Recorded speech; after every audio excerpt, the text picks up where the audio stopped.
Esta es una presentación de MG Comunicación.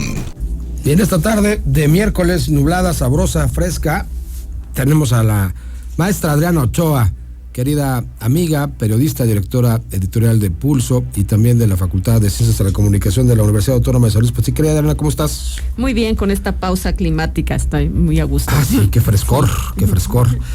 Querido Osvaldo Ríos, analista político, abogado, tuitero mayor, te mando un abrazo y te agradezco que estés con nosotros vía remota.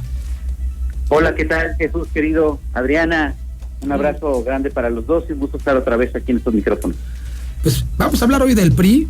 En primer término, el PRI está hecho pedazos a nivel nacional. La semana pasada, los líderes de los tres partidos que conforman esto que han mal llamado Va por México, más bien yo le podría Va por la supervivencia, PAN, PRI, PRD, Alito Moreno, Marco Cortés y Jesús Zambrano, dijeron que iban a establecer una nueva cuota política para sus legisladores y que iban a generar la moratoria constitucional, así le pusieron, moratoria constitucional, y dijeron que no iban a aprobarle nada al presidente de aquí a que terminara, junto con todos sus aliados de los diferentes partidos, el Morena, el Partido Verde, el PT, y esto ahora sí que, conexos y etcétera, etcétera. Entonces, pues ahí quedó, fue una afrenta directa. Dijeron que iban a mantener la alianza rumbo al 2024, no sabemos cómo porque no han tenido buenos resultados, pero Miguel Ángel Osorio Chong, ex gobernador de Hidalgo, ex secretario de Gobernación peñista y coordinador del PRI en el Senado, la figura más importante del PRI a nivel nacional después de Alito, rompió ayer. Entonces dijo, no, nosotros no estamos de acuerdo con este tema de la moratoria constitucional y nosotros no coincidimos con lo que dice el PRI, y rompe abiertamente junto con algunos de los cuadros principales. ¿Qué está pasando con lo que queda del PRI, Adriana Ochoa? El tema me llama la atención. Hoy salieron también lo que queda del PRI en San Luis a decir que apoyaban a Alito, una cosa verdaderamente chistosa. Es como decir que apoyas algo que sale del forense, porque eso ya es materia muerta, el partido como tal. Si hablas de este joven diputado que tiene atrás un anuncio en su oficina del Congreso que dice que el PRI es casi como se decía de Nueva York, es un estado mental. Es una cuestión, me llama mucho la atención. ¿Les duele Hidalgo todavía? Era algo que no pensaban perder y lo perdieron. Creo que había más de una negociación detrás. Platicado con panistas, hay algunos que están verdaderamente felices de que hayan perdido Hidalgo, porque algo había de una tentación de negociar, que fue lo que detonó estas grabaciones de Alito en situaciones bastante comprometedoras, refiriéndose a la prensa en términos bastante despectivos, todo ese rollo. No tenían cómo ganar, y creo que eso lo sabe Osorio Chong. Es lo que está haciendo Alito, pues es un berrinche ya después, y desde luego le pidieron que se fuera de una manera, creo que muy educada, a los expresidentes, que se fuera, que renunciara, que dejara el espacio a una nueva dirigencia que sí tuviera un plan y un proyecto de recuperación del partido. Y pues nolens volens, ¿no? Como dicen los juristas, ni modo, no hay de otra. No tienen mucho de dónde presionar porque el Consejo Político Nacional es suyo. Sí. Lo tiene absolutamente controlado Alito, ¿no? Absolutamente, entonces no hay forma de quitarlo por la fuerza, no, sino pedirle comedidamente, que es como, para él, como oír llamadas a misa, uno decide si va o no. Pero no tiene forma, no hay proyecto, no hay idea en ese partido más que resistir, que todavía no se sabe qué, porque no hay ningún programa de ello. Están en esa alianza con el PAN, pero ya es como una cuestión meramente aluvial de parte de ellos, es un sedimento de lo que quedó del PRI, más lo que todavía le falta por acabar de desangrarse entre Morena o el Verde. Querido Osvaldo, hace unos días se publicaba en El Financiero un análisis bien interesante sobre las motivaciones del votante en este proceso electoral que acaba de pasar en 6 estados de la República el pasado 5 de junio, que llevó a Morena a triunfar en 4 de los 6 estados en disputa, los otros 2 estados lo ganaron pues la famosa coalición, Aguascalientes marcadamente panista, Durango con un candidato emanado del PRI.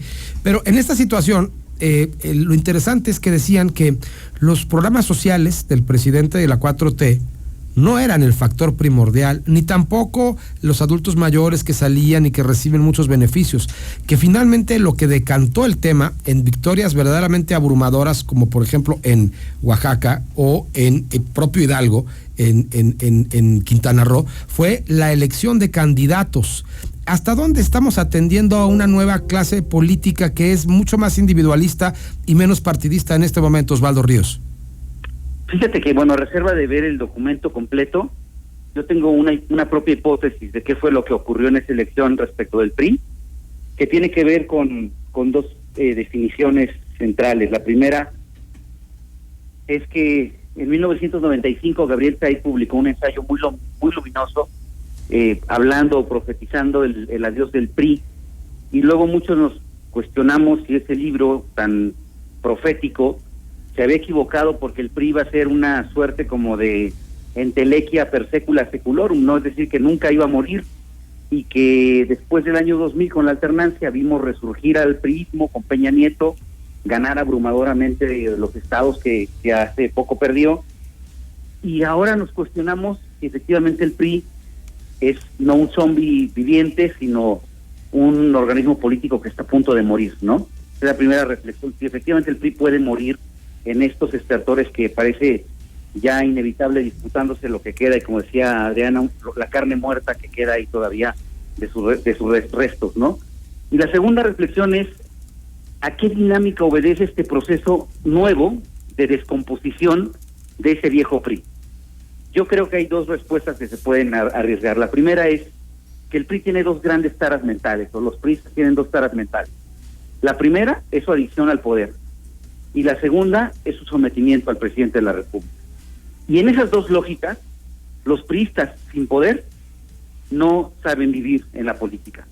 Y entonces lo que hemos visto es que los gobernadores del PRI negocian con el presidente López Obrador entregar sus estados, y esa negociación me parece a mí mucho más influyente para determinar el sentido del voto en los estados que los programas federales incluso, porque los gobernadores vuelcan toda la maquinaria para complacer al presidente, y el resultado es que en 2018, cuando llega López Obrador a la presidencia, no tiene una sola entidad gobernada por Morena, y apenas 4 años después tiene 22, entre las de Morena, las del Verde y el PES. Y mi segunda reflexión es que esta adicción a lo que dice el presidente está funcionando también en los estados, es decir, los priistas, y lo vemos aquí en San Luis Potosí, se están alimentando de las posiciones de poder que tienen, tan así que hoy Enrique Galindo es el primer priista del estado, pues porque es el que tiene, el único priista que tiene un gobierno trascendente, importante en el estado. Entonces, ¿qué está ocurriendo? Pues lo que está negociando Osorio Chong y le quiere disputar a Alito es el derecho de empinarse. O sea, lo que están disputando es ver quién de los priistas es más presuroso y más proclive y más servil a la negociación con el presidente de la República. Y los gobernadores están en la misma lógica. Entonces, lo que creo que vamos a ver de aquí a que el PRI se muera es un PRI que no se está matando entre sí, sino que está disputando ferozmente el derecho de ir a postrársele al presidente de la República. El PRI con Alito tiene ya un lugar en el cementerio, evidentemente, pero también pues la alianza, ¿no? O sea, si el PRI es el partido que tendría un 18% de las lealtades electorales del país, prácticamente empatado con el PAN en este momento, pues estamos hablando de que si realmente no hay confianza en este liderazgo, pues está perdida la oposición. Prácticamente estamos diciendo hoy, 15 de junio del 2022, que pongan a quien pongan en Morena, va a continuar en el poder. ¿No es así, Adriana? Absolutamente. A ver, perdón, ahí está. Ahora sí. Es absolutamente. Sumar por cantidades, tú representas estos votos, tú estos en la pasada elección. Creo que es una lógica que quedó rebasada, absolutamente. ¿Por qué? Porque es una alianza sin idea, sin concepto. No representa nada más que una suma de perdedores. Y hasta ahí es así como lo ve la mayoría de la población. Cuando ves la otra que les guste o no, tiene un concepto reflejado en, te lo digo de manera efectiva, en la dádiva para las personas mayores, en la dádiva para los muchachos de preparatoria, todavía hay mucho esta relación difícil que llevamos con nuestro vecino del norte. Hay muchos mexicanos que piensan que está en lo correcto peleándose con ellos, o esta bravuconería gratuita que no nos lleva a nada, pero hay a quien le parece que sí tiene, que sí se le ve vida, cuando que no le ves a los otros tres aliados absolutamente nada, están perdidos. Mientras no tengan un concepto poderoso y un liderazgo que llame la atención, que por lo menos sea la mitad de lo carismático que es el presidente, porque llama la atención, les guste o no, por algo se llama carisma, es algo que no comprendes, es según la Biblia un don especial que te hace atraer seguidores. Y pues no, los dirigentes nacionales de los tres partidos aliados de carisma no ganan un concurso, definitivamente. Definitivamente no. Y el otro problema, el que sí tiene que enfrentar y que puede ser, y ojalá no lo sea, porque primero queremos la paz de este país, y que puede desmoronar esta 4T en el cierre del sexenio, es la inseguridad. El país está en llamas. O sea, les guste o no les guste, haya venido hoy Rosa Isela o no, que es exactamente lo mismo, la verdad de las cosas es que el país está en llamas. Hemos visto acontecimientos en los últimos días espantosos. Ayer una bala perdida mata a una pequeña en Guanajuato. En el Estado de México se da una confrontación con muertos y heridos de una forma verdaderamente brutal. Tenemos el problema también en Chiapas, en San Cristóbal de las Casas, donde prácticamente el narco tomó uno de los espacios más importantes turísticos, además, de todo este país. ¿Qué va a pasar? Es la ruta crítica de López Obrador, con lo que definitivamente no ha podido. ¿Hasta dónde le va a pesar Osvaldo Ríos? Bueno, es que me parece que en este tema, Jesús, de la seguridad, yo me quedaría con la visita de Rosa Isela, porque la calamidad es tal que todo lo que dijiste lo suscribo, y te diría, y además Guerrero, ¿no? La presencia de 25 camionetas, sí, claro, repletas de sicarios y el ejército saludándolos y volteándose para otro lado mientras pasan, agachando la mirada, etcétera, ¿verdad? Digamos, hay cualquier cantidad. Pero lo que dice hoy la secretaria de Seguridad Pública aquí en San Luis Potosí es de una estulticia, de una cobardía y de una miseria moral que yo no había visto nunca en ningún secretario ni secretaria de Seguridad Pública.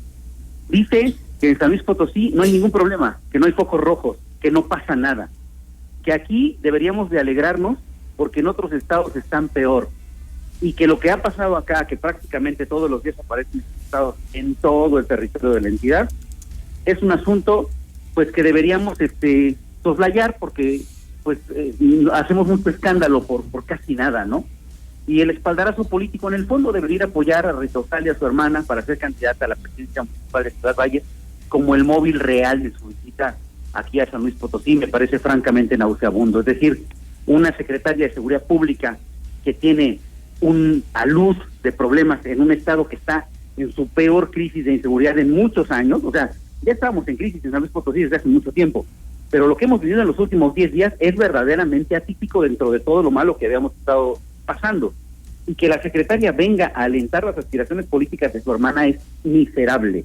Y bueno, me parece que tiene que ver con que la señora no tiene ni el perfil, ni la formación, ni la vocación, ni está en eso. Y el presidente incluso la encartó para ser aspirante a la presidencia de la República, Jesús, y lo hace por lo que acabas de decir, porque si ponen a un saco de papas como candidato de Morena, fácilmente puede derrotar a quien sea que le presente una coalición opositora, que ni es opositora, y ni tiene ninguna posibilidad de competir, ni mucho menos ganar. Está muerta esa coalición. Coincido con Adriana.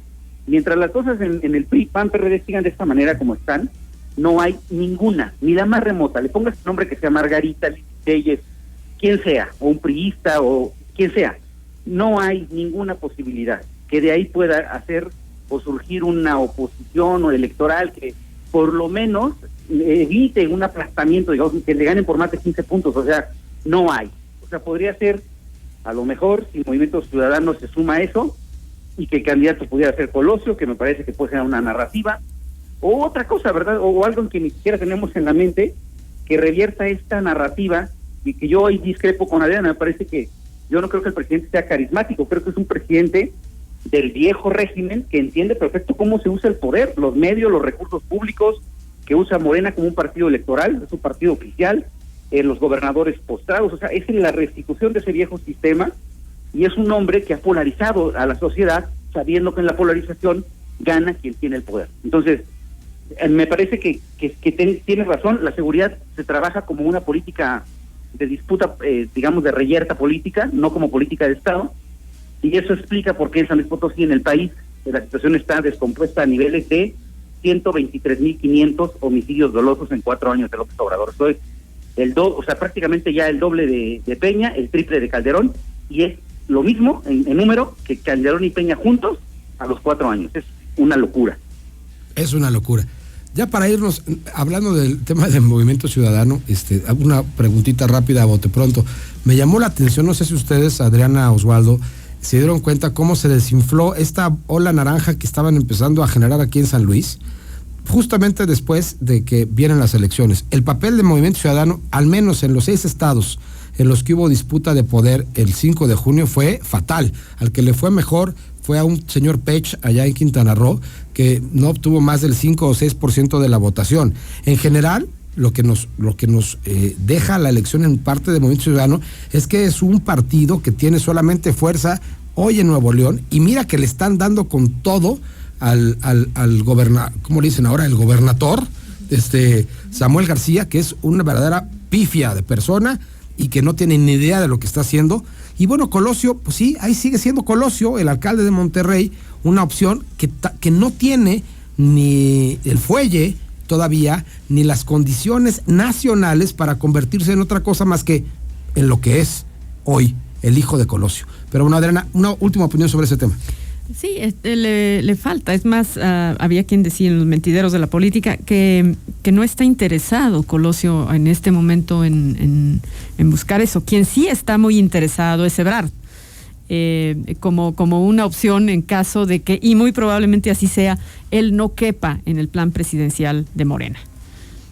Querido Osvaldo, te escuchamos con rápido nada más esa última opinión a bote pronto. Sí, se desinfló Movimiento Naranja. Me parece que a nivel electoral en el último proceso fue desastrosa su participación, pero también en San Luis, querido Jesús, creo que había mucha expectativa después de la llegada de Marco Gama, Josefina, Francisco Salazar et al, y luego nada. Dante Delgado prefiere hacer esta política palaciega de negociaciones ocultas con el presidente López Obrador, y está mucho más interesado, me parece, en que MC juegue el papel de Esquirol, dividiendo el voto opositor, pinteando con que pudiera ir a la oposición, pero simplemente para hacerles perder tiempo, y que al final del día Movimiento Ciudadano va a jugar, me parece, esta posición de dividir el voto opositor si se alinean con la negociación presidencial, porque me parece que la posibilidad esta que habla Adriana, de que Marcelo pudiera ir a Movimiento Ciudadano, que es lógica porque incluso sus antecedentes políticos están ahí, creo que dependerá de las negociaciones de Dante Delgado, si al final lo tiene o no lo que el presidente les pueda dar, que es ser el PAN de lo que fue el PRI, pues MC ser esa oposición doméstica de Morena, y en el futuro pues ser la oposición leal a la que le puedan entregar el poder, probablemente no en 2024, pero quizá en 2030. A mí me empieza a oler un poco el ciclo del PAN en el poder a nivel federal, ¿eh? O sea, gana contundentemente una figura mediática tremenda que se equivoca y que decepciona, pero mantiene el poder. O sea, gana Fox. Calderón no era el candidato de Fox, pero para mantener la hegemonía en esa condición tienen que ponerlo, y entonces a mí me huele a que podría suceder que en 2024 sí gane Morena con un candidato no López Obradorista para poder mantener cierta hegemonía mediante ciertos pactos, y entonces a partir de eso se dé un proceso formal de 8 años de construcción de un verdadero candidato que no existe hoy. Colosio no es el candidato de la oposición nacional en este momento, ni siquiera sabemos qué piensa el muchacho en términos reales, no tiene ese fuelle todavía. Ojalá lo construya él o quien sea, ojalá sea alguien nuevo de la sociedad civil. Pero bueno, Adriana querida, gracias por todo. Muchas gracias, un abrazo, Osvaldo. Osvaldo querido, te mando otro abrazo también. Gracias, Jesús, abrazo, querida Adriana, nos vemos pronto.